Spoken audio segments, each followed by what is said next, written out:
kita coba cermati penjelasan para ulama. Qala muallif rahimahullahu ta'ala, innama yujibuka qabilan ma ji'ta bihi may yasma'unal kalam wa yafhamunahu wal kuffaru mauta la sya'na lahum faqad matat qulubuhum wal mauta yab'athuhumullahu yawmal qiyamah thumma ilaihi wahdahu yurja'una liyujazihim ala ma qaddamu.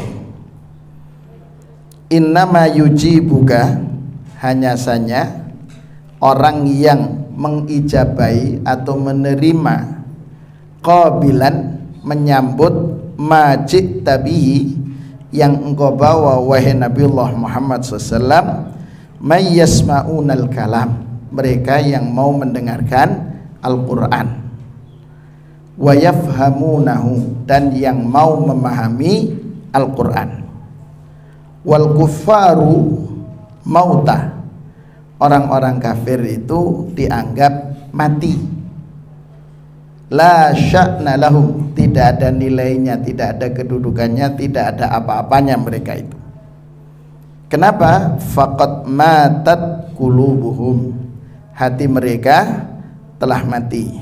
Wal mauta, orang-orang yang mati itu, yab'athuhumullahu yaumal qiyamah, Allah akan membangkitkan mereka pada hari kiamat. Thumma ilaihi wahdah yurja'un, kemudian hanya kepada Allah semata mereka dikembalikan. Untuk apa? Liyujazihim ala ma qaddamu, untuk menerima balasan dengan apa yang mereka lakukan. Bapak Ibu sekalian, Allah memulai firman-Nya dengan lafadz innama. Innama ini mempunyai makna al-hasru, membatas. Jadi Allah ingin memberikan informasi, innama yastajibu, hanya saja yang benar-benar mengijabai, yang benar-benar al-istajabah, menerima. Kalau istijabah di sini dikatakan oleh para ahli tafsir qabilan lima ji'ta bihi, lima ja'a bihi Muhammad alaihi salatu wassalam.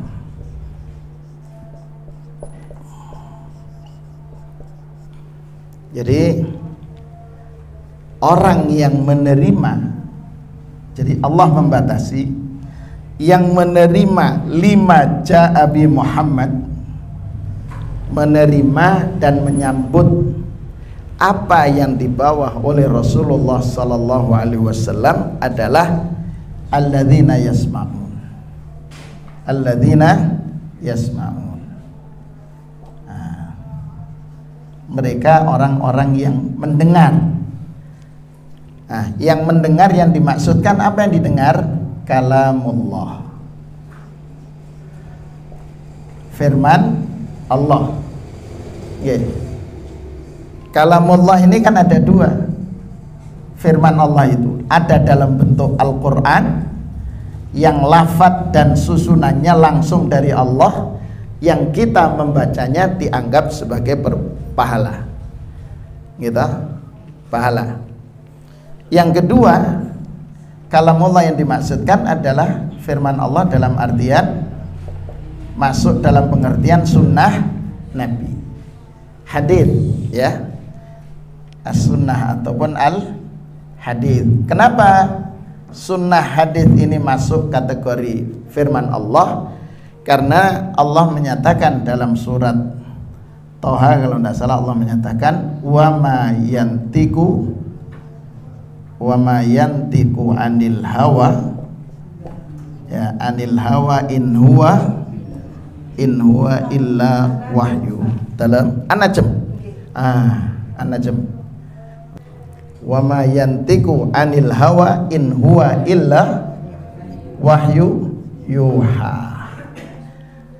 Dan tidaklah Rasulullah SAW berbicara berdasarkan hawa nafsu, melainkan wahyu yang Allah wahyukan kepada Rasulullah SAW. Maka as-sunnah atau hadis itu juga merupakan wahyu.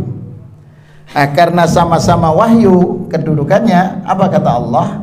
Wa ma atakumur rasulu fakhudhuhu wa ma nahakum anhu fantahu. Jangan sampai keliru baca, nggih. Keliru bahaya. Wa ma atakumur rasul, apa saja yang datang kepada kalian dibawa oleh Rasul, fakhudhuhu, ambillah. Kata. Jadi bukan yang oh ini tidak enak, tidak cocok dengan kita tolak, sedang yang cocok dengan kita ambil. Betul. Jadi semuanya apa yang datang dari Rasul maka terimalah, ambil. Wa ma nahakum anhu, apa saja yang dilarang oleh Rasul, fantahu, hentikan, tinggalkan. Kena dalam hadits qudsi itu redaksinya dari Rasulullah SAW. Cuman Rasulullah menyandarkan dengan qala Allahu ta'ala, seperti as-siyamu junnatun, puasa itu perisai, fa innahu li, kata Allah, itu hadis qudsinya, fa innahu li, puasa ini untukku, wa ana ajzi bi, aku yang membalas. Jadi Bapak Ibu sekalian, hadis ini memberikan informasi juga bahwa balasan Allah kepada kita itu berbanding lurus dengan kualitas siam kita. Jadi semakin puasa kita berkualitas, balasan Allah akan semakin istimewa. Itu hadits qudsi. Cuman ada orang, ya ada hadits qudsi itu ada yang dhaif, bahkan ada yang palsu. Artinya itu bukan firman Allah, bukan sabda Rasulullah SAW yang dinisbahkan kepada Allah, tapi orang mengatakan itu hadis. Dalam tetap wahyu, dalam bentuk wahyu, cuman Rasulullah yang menyampaikan redaksinya. Jadi hadis itu pun ada hadis sahih, ada hadis dhaif, ada yang hadis palsu, dibuat-buat. Seperti umpamanya ada orang yang nanam terong, supaya kemudian banyak orang beli terong hasil tanamannya, membuat hadis palsu, man akala badhinjan dakhalal jannah, siapa yang makan terong masuk surga. Nah, itu contoh gitu, itu termasuk hadis palsu. Tapi orang mengatakan haditsun syarif, hadis syarif, padahal ya tidak semua gitu. Seperti contoh yang sering rame itu pada saat 17-an Agustus, hubbul watan minal iman, cinta tanah air termasuk daripada iman. Itu bukan hadis Nabi. Artinya Rasulullah tidak pernah bersabda seperti itu, begitu. Jadi tidak ada gitu. Oh berarti kalau begitu tidak usah cinta tanah air. Dan kita dimanapun kita tinggal, itu bumi Allah, ya tugas kita adalah memakmurkan dan tidak boleh membuat kerusakan. Lah itu sudah cinta tanah air. Lah ini jangan sampai orang mengaku cinta tanah air tapi korupsi terus. Ya itu berarti juga tidak cinta tanah air kan gitu. Ya kembali. Jadi orang yang istijabah terhadap seruan Rasulullah SAW itu adalah orang yang yasma'un, yang mendengar kalamullah. Kalamullah dalam artian Quran atau kalamullah dalam pengertian bahwa hadis itu merupakan wahyu. Apa cukup mendengar saja? Boten. Penjelasan para ulama wa yafhamunahu. Jadi tidak cukup mendengar tapi harus ada upaya yafhamunahu, memahami Al-Quran. Apa yang kita lakukan ini upaya sebagai bukti bahwa kita qabilan lima ja'abihi, kita siap menerima apa yang dibawa oleh Rasulullah SAW. Kenapa? Kita memahami. Coba innama itu huruf hasr, ini kan upaya memahami Al-Quran. Kalau ingin mendalami lebih, ya nanti dari sisi balaghah dan lainnya. Tapi ini sedikit. Berarti mafhumnya ketika tidak mendengar dan tidak memahami Al-Quran akan sulit untuk istijabah terhadap seruan Allah. Kan ngeten? Gitu. Kemudian wal kufaru mauta. Nah, jadi susunan lanjutannya penjelasannya wal kufaru mauta. Orang-orang kafir itu orang yang mati, bukan mati fisiknya, bukan mati akalnya, tapi mati di sini matat qulubuhum, hati mereka sedang mati. Mati. Tapi sekarang banyak orang yang kemudian hanya meneliti gara-gara puasa kemudian masuk Islam. Di London orang yang pengusaha laundry masuk Islam gara-gara memperhatikan celana dalamnya orang Arab yang laundry kepada yang bersangkutan. Kenapa? Coba. Dalam lebih bersih daripada celana dalamnya orang pada umumnya. Karena istinja. Gara-gara itu masuk Islam. Kita ngapain ngurus celana dalam orang, kan ya? Tapi mereka itu sampai mendalami. Gara-gara hanya itu. Tapi akhirnya dia masuk Islam, padahal dulu orang-orang yang membenci terhadap agama Allah ini. Ada orang yang masuk Islam gara-gara memperhatikan, seperti orang yang aslinya dari Yahudi itu, keturunan Yahudi, seorang ahli tentang kandungan. Dia mencoba mencermati tentang kenapa Islam ketika wanita yang diceraikan oleh suami, gitu, yang kemudian istilahnya ada masa iddah, itu kan 3 kali bersih dari haid, ya 3 kali. Lah kalau di ajaran yang lain tidak ada, Pak. Sekarang cerai, sore kawin lagi, ya itu. Ini dia coba cermati, kenapa kok membuat syariat itu. Ternyata kalau bersih yang pertama itu ternyata pengaruh dari suami yang pertama masih ada. Kedua masih, baru setelah yang ketiga itu tidak ada pengaruhnya sama sekali. Karena itu kemudian akhirnya masuk Islam gara-gara mencermati masa iddah. Itu luar biasa, ya kan? Jadi sampai sejauh itu lah. Kalau kita kan jarang, Mbak, gitu. Kita yang sejak kecil sampai dewasa, ya kan? Bahkan sampai berkepala 4, berkepala 5, berkepala 6, karena yang 7 sudah ada. Pak jenengan ya? Oh, Pak Dawam sudah berkepala 7. Insyaallah itu. Pak Pur pinter jenengan, Pak Pur? Oh belum, mendekati 7. Jenengan pinter, Pak? Oh 64.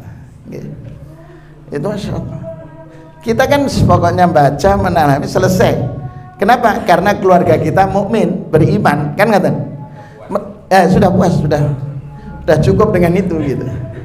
Kalau mereka mboten, coba penelitian sampai pada akhirnya menyatakan memang harus beriman.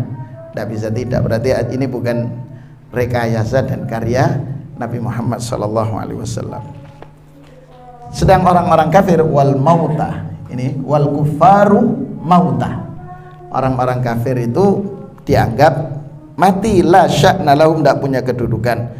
Kenapa? Faqad matat qulubuhum, karena hati mereka nuraninya sudah mati.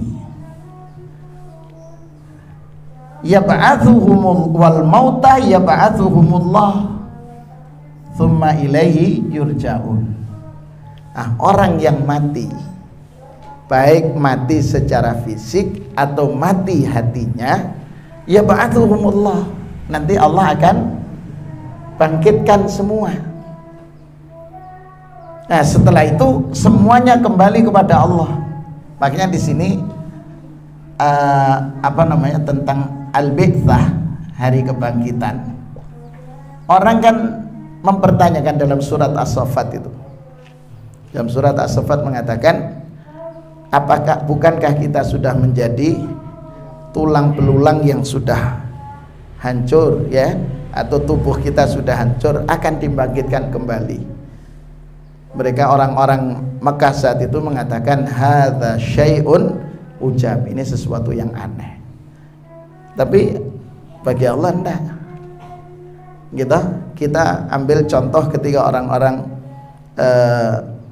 Bani Israel kepada Nabiullah Musa alaihissalam, yang Allah abadikan dalam surat Al-Baqarah itu kan, ya. Jadi mereka membunuh. Setelah membunuh, tidak ada yang ngaku kan, tidak ada yang ngaku.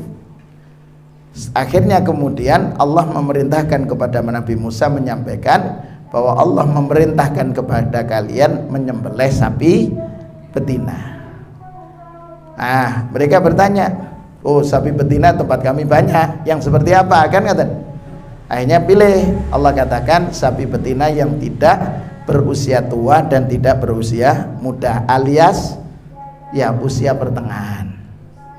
Nah, setelah itu, oh, sapi-sapi yang usianya pertengahan banyak, mau cari warna apa? Putih, belang, ataupun yang lain. Akhirnya kan Allah menyatakan safra, kuning keemasan. Nggih. Tasurrun nadhirin, kuning keemasan itu menarik perhatian. Nggih, yang kemudian bahasa Inggrisnya good morning. Gitu, good morning, selamat pagi, baju kuning menarik hati. Ya itu sudah. Nah, setelah itu, oh, warna kuning keemasan banyak. Akhirnya Allah perintahkan untuk kemudian dipilih yang tidak pernah dibuat ngangkut, dibuat kerja, dibuat baca dan lainnya. Hampir saja tidak bisa melakukan. Setelah selesai, apa kata Allah? Fakul nadribuhu biba'diha. Ambil, potong dari anggota tubuh sapi itu, pukulkan kepada si yang mati. Kemudian hidup. Ketika hidup mengatakan, fulan yang membunuh saya. Kata Allah, kadzalika yuhyihumul mauta, yurikumul mauta. Begitu Allah ingin menunjukkan cara membangkitkan. Wong menciptakan tanpa contoh aja bisa, apalagi tinggal reinkarnasi, mengulang kembali gampang bagi Allah. Lah, ketika Allah bangkitkan untuk apa? Di sini yurjaun, di sini liyujazi, untuk membalas yang berbuat amal kebaikan mendapatkan balasan baik, yang amal as-sayyi mendapatkan balasan keburukan. Semuanya nanti kita menghadap Allah. Berikutnya, wa qalu laula nuzila alaihi ayatun mir rabbih. Qala al musyrikun muta'annitina wa mimma wa mutalibina wa mimma talabna bil iman, mimma tulibna bil iman. Orang-orang musyrikin itu muta'annitin, termasuk orang-orang yang enggan, ya. Kalau di sini yang dimaksudkan adalah waktu itu orang-orang musyrikin Mekah. Orang-orang musyrikin Mekah mengatakan begitu. Hala unzila ala Muhammadin ayatan khariqatan takunu burhanan min rabbih ala sidqihi fi ma jaa biha.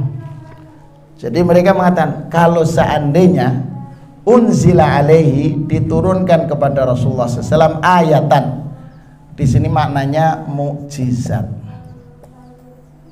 Jadi sesuatu yang terlihat secara luar biasa. Ya.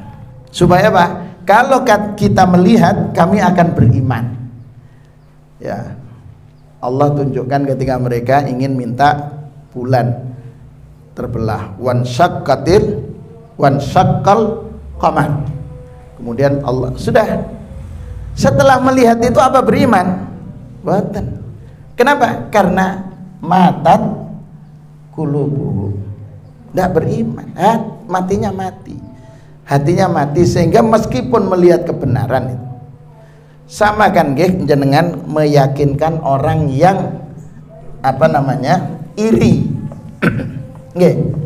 Orang yang iri jenengan yakinkan tidak akan mau menerima, karena memang sejak awal semangatnya sudah iri, sudah tidak mau menerima. Meskipun sudah ditunjukkan, tetap jenengan klarifikasi tidak akan diterima dan tidak akan percaya, karena memang sejak awal sudah iri, hasad. Makanya kan Rasulullah mengatakan kan hati-hati dengan hasad. Hasad ini kan penyakit hati kan gitu. Orang yang sering hasad itu matinya bisa jadi mati berdiri, gitu. Karena tidak ingin ada orang lain bahagia. Itu kalau orang iri. Ada temannya baru beli kendaraan, Allah ya paling ngutang. Gitu. Dalam kan iya, alas paling ngutang ayo. Padahal belum tentu, bisa jadi dia dapat warisan atau dapat hadiah, tapi karena sudah hatinya tidak baik, suudzon, jadi tidak ada yang baik. Orang seperti ini selalu kalau sudah hatinya sakit, dia tidak bahagia, apa yang terjadi? Fisiknya pun akan sakit. Kan yang menentukan diantara kenapa orang cepat sembuh ketika dia sedang sakit, karena dia punya semangat untuk terus. Coba kalau orang sakit, kamu kena flu, waduh, wes ngeluh terus, apa cepat sembuh? Bukan. Tapi ketika punya semangat, dia akan tetap gitu. Punya semangat, dia berharap terus dan berharap, akhirnya dia berupaya. Kemudian setelah Allah turunkan, mereka mengatakan hala unzila ala Muhammadin ayatan khariqatan takunu burhanan min rabbih. Coba kalau seandainya diturunkan kepada Nabi Muhammad SAW ayat tanda-tanda kemukjizatan yang bisa dilihat oleh mata, gitu, bukti bahwa dia benar sebagai utusan, kami akan beriman. Tapi kemudian apa kata Allah? Qul, sampaikan wahai Muhammad SAW, innallaha qadirun ala ayyunazzila ayatan. Allah mampu untuk menurunkan tanda-tanda kekuasaannya. Tapi apa kata Allah? Walakinna aktsarahum la ya'lamun. Mayoritas mereka tidak tahu. Ilmu itu kan ada, gitu kan? Yang kemudian kalau bahasa kalla saufata lamun, thumma kalla saufata lamun, kalla law ta'lamuna ilmal yakin, thumma la tarawunnah, ya, setelah melihat, oh iya begitu. Sebelumnya enggak. Orang umpamanya ketika diperintahkan untuk puasa, untuk ngecek kadar gula, kan puasa dulu istilahnya, mulai jam 2 sampai jam 6 pagi, pokoknya sebelum diambil darahnya minimal berapa dokter? 6 jam. Oh 8 jam. 8 jam itu hanya untuk ingin mengetahui kadar, gitu, kadar gulanya dan lainnya. Nah, padahal kalau puasa sudah lebih dari 16 jam itu kan ini diet, Kita kan puasanya enggak sampai 16 gitu. Subuh jam 4:15, maghrib jam setengah 6 lebih 37 nggih hari ini. Ya. Yang repot itu berangkatnya di sini maghrib subuh jam 4, kemudian ke Saudi. Nggih. Iya kan? Nyampe Saudi belum buka. Kan 10 jam di pesawat, 9 jam 30 menit. Gitu? Ya. Ya. Umpamanya kita berangkat hari ini jam 10 pagi. Kita berarti kan sudah puasa 6 jam lebih. Iya kan? Terus landing di Saudi kan 10, 11, 12, 1, 2, 3, 4, 5, 6, 7 jam 7.30, 19.30. Oke, 19.30 dikurangi 4 jam, berarti di sana kan baru masih jam 14. Nggih, gitu kan, dikurangi 4 jam. Nggih, 15.30. Padahal di Saudi hari ini itu maghribnya jam 18.47.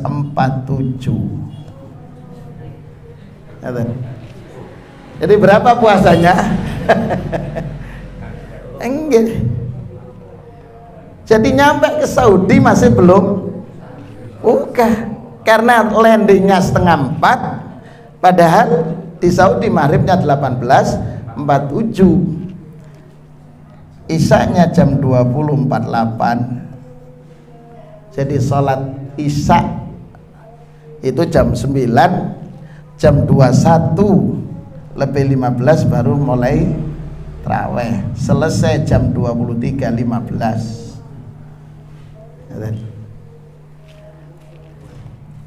Sudah. Tapi enaknya sekarang subuhnya di sana jam 5.47 subuh. Kita di sini ngapunten, imam baca 1 rakaat di tarawih 1 halaman gitu. Gitu nggih, 1 halaman baca itu.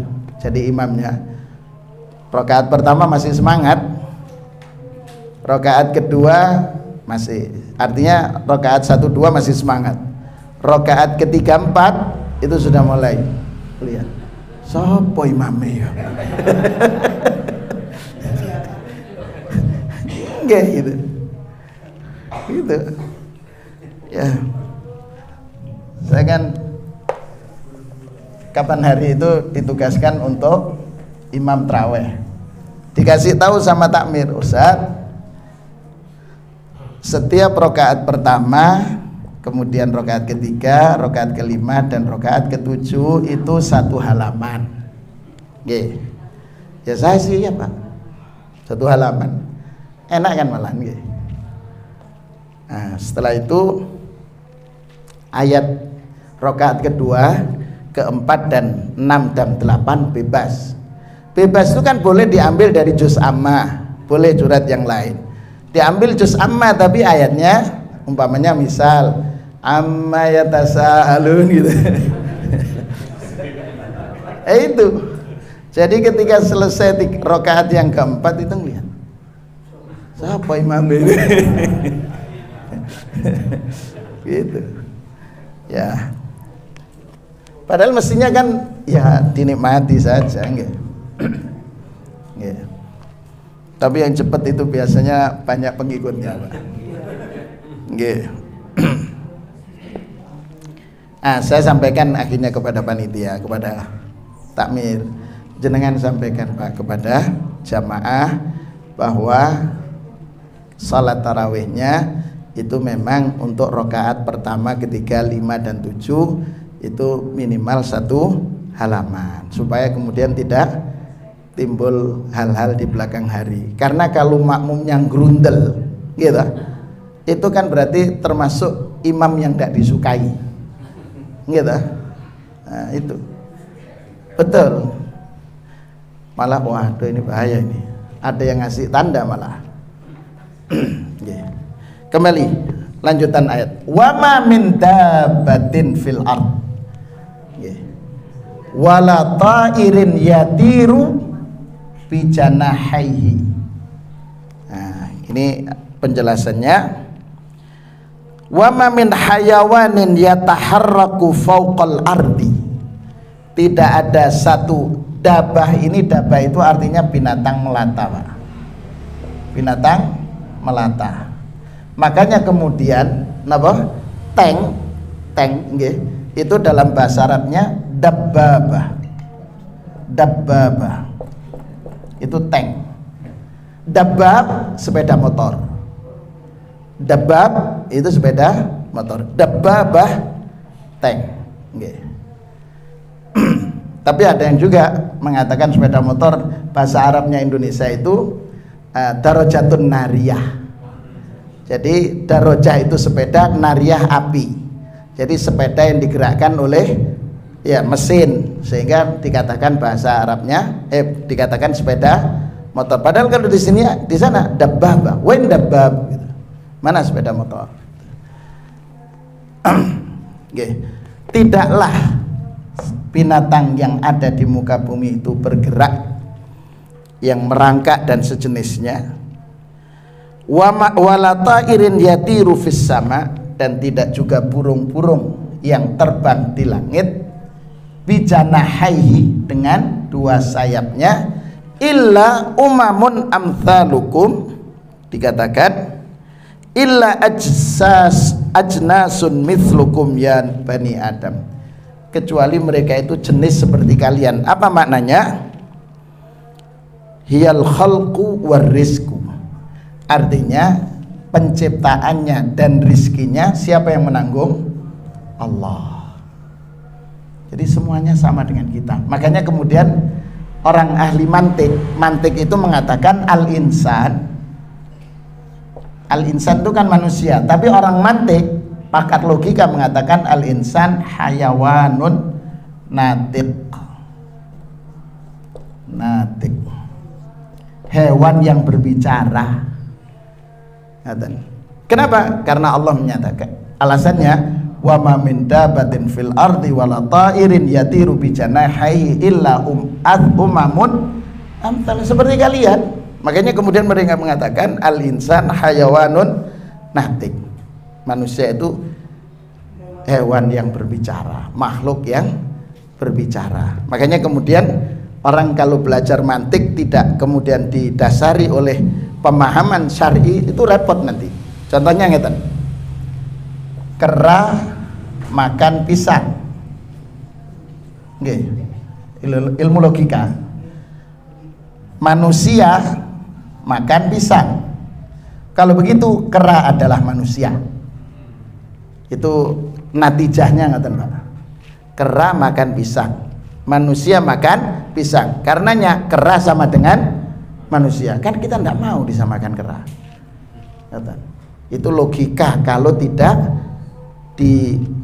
didasari oleh wahyu pengetahuan Quran, itu repot. Begitu. Karenanya mereka mendefinisikan manusia adalah hewan yang berbicara. Kemudian apa kata Allah lanjutannya dalam tafsirnya?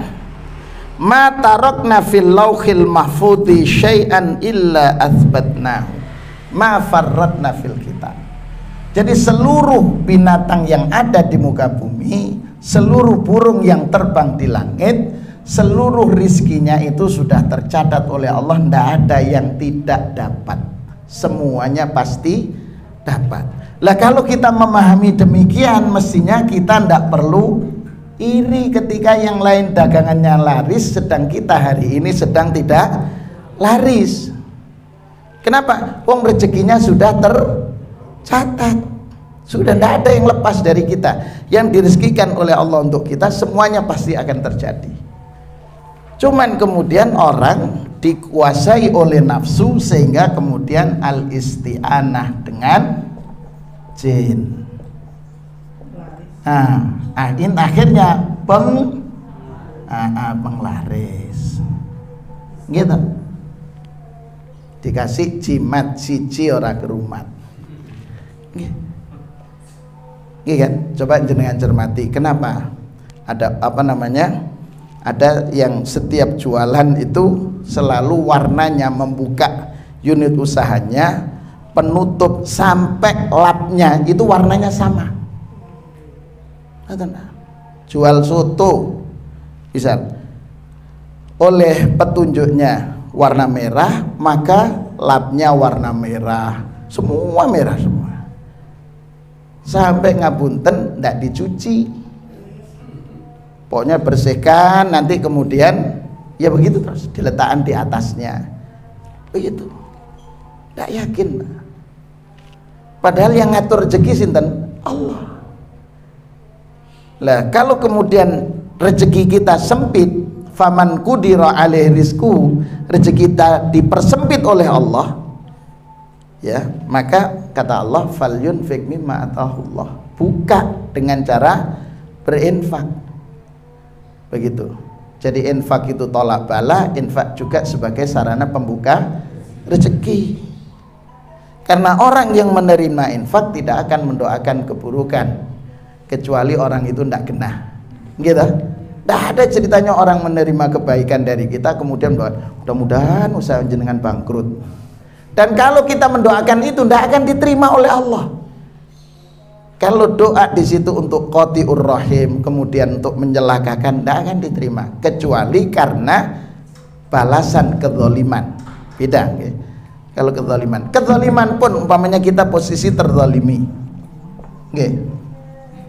Terzalimi, saya selalu ingatkan setiap Sabtu Ahad atau kemudian liburnya Jumat Sabtu Ahad itu pasti akan banyak kasus aplikasi-aplikasi yang tidak jelas, yang di situ kita hanya ditanya, ya, saya kapan hari itu ada teman pagi-pagi ditelepon, kami dari Bank A gitu ya, saya tidak sebutkan nama banknya, kami sebagai customer service ingin memastikan Bapak tidak usah menjawab apapun kecuali kalau memang data iya ya jenengan jawab iya, kalau tidak ya jawab tidak. Semua tinggal terakhir silahkan Bapak tekan oke, maka selesai. Saat itu ya Allah, ini berarti penipuan, padahal sudah selesai. Itu ada yang ngapunten, dalam waktu tidak sampai 5 menitan itu 120 juta Pak, 120 juta hanya ngikuti. Makanya kalau ada aplikasi di handphone ada kirim WA yang jenengan tidak kenal, tidak usah, sudah tidak usah dibuka, karena kalau sudah dibuka nah kita terzalimi, misal naudzubillah min dzalik, umpamanya 120 juta, nah 120 juta ini setara dengan Xenia tahun 2013. Iya Pak. Gitu. Terus kita tahu yang menzalimi kita, gitu kan ya? Dia punya mobil Innova Reborn. Ya Allah, ketika dia nyetir berikan kesempatan untuk nabrak, tidak akan diijabah Pak. Karena Innova Reborn itu harganya berapa, sedang Xenia tidak sebanding gitu loh. Jadi kalau kita mendoakan kepada orang yang menzalimi kita, itu sebanding dengan kezalimannya, melebihi tidak bisa. Orang kehilangan sepeda motor kita kan sekarang apalagi harus hati-hati menjelang hari raya gitu. Saya di perumahan yang saya tempati, saya pas bermalam di sini, malam Rebo bermalam di Probolinggo, malam Jumat bermalam. Jumat malam Sabtu hari pertama kemarin kita puasa itu, hari kedua nggih, saya nyampe rumah, terus tetangga depan, dari mana kok nggak kelihatan jenengan? Nggih Pak, saya ada aktivitas di luar kota. Wonten apa? Kemalingan. Jenengan? Iya. Jam berapa? Saya di luar itu jam 3, kemudian saya masuk sebentar untuk ngangeti untuk sahur katanya. Jadi baru nyalakan kompor keluar, sepeda motor Varionya itu digendong orang tua Pak. pagernya itu 1 meter, dinaikkan karena ngelihat nggak ada, langsung dia kejar, maling gitu. Akhirnya loncat juga dia, motornya ditinggal, begitu, ditinggal hanya masuk sebentar, begitu. Nah, misal Honda Vario seharga itu, kemudian kita doakan mudah-mudahan rumahnya kebakaran, anak turunannya ya enggak, Pak. Ngaten nggih. Jadi sekali lagi, apa yang semua rizkinya sudah tercatat oleh Allah. Tsumma ila rabbihim yuhsyarun, kemudian kita semua kepada Allah akan dikumpulkan di padang mahsyar untuk kemudian membalas, Allah membalas kebaikan kita, dan kemudian Allah membalas kepada orang-orang yang berbuat keburukan. Nggih. Barangkali ngeten Bapak Ibu sekalian yang kita bisa sampaikan. Ada pertanyaan? Mboten nggih?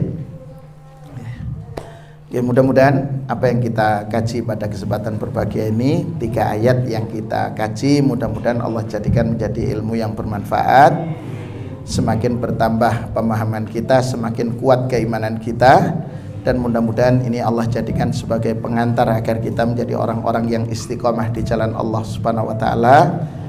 Mudah-mudahan Allah jadikan ibadah siam kita menjadi ibadah yang makbulah di sisi Allah Subhanahu wa taala. Bacaan Al-Qur'an yang senantiasa kita senandungkan, mudah-mudahan Allah Subhanahu wa taala mencatatnya sebagai kebaikan kita. Qiyamul lail yang kita tunaikan, mudah-mudahan dijadikan oleh Allah sarana Allah mengampuni dosa-dosa kita, dengan harapan kita dipertemukan oleh Allah tanpa membawa catatan dosa. Dan mudah-mudahan seluruh untaian doa yang kita panjatkan untuk anak dan cucu kita, untuk saudara-saudara kita, menjadi doa-doa yang mustajab di sisi Allah Subhanahu wa taala.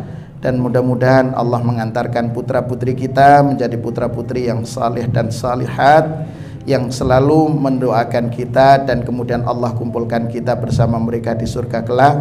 Mudah-mudahan setiap rizki yang Allah titipkan kepada kita, Allah jadikan menjadi rizki yang membawa keberkahan dalam rumah tangga kita. Rumah tangga kita senantiasa dijadikan oleh Allah menjadi rumah tangga yang sakinah, mawaddah, warahmah. Allah jauhkan kita dari segala macam mara bahaya, dan mudah-mudahan Allah mengantarkan kita menjadi orang-orang yang husnul khatimah. Amin, amin ya rabbal alamin. Kita akhiri dengan doa kafaratul majlis. Subhanakallahumma wa bihamdika, asyhadu an la ilaha illa anta, astaghfiruka wa atubu ilaik. Assalamualaikum warahmatullahi wabarakatuh.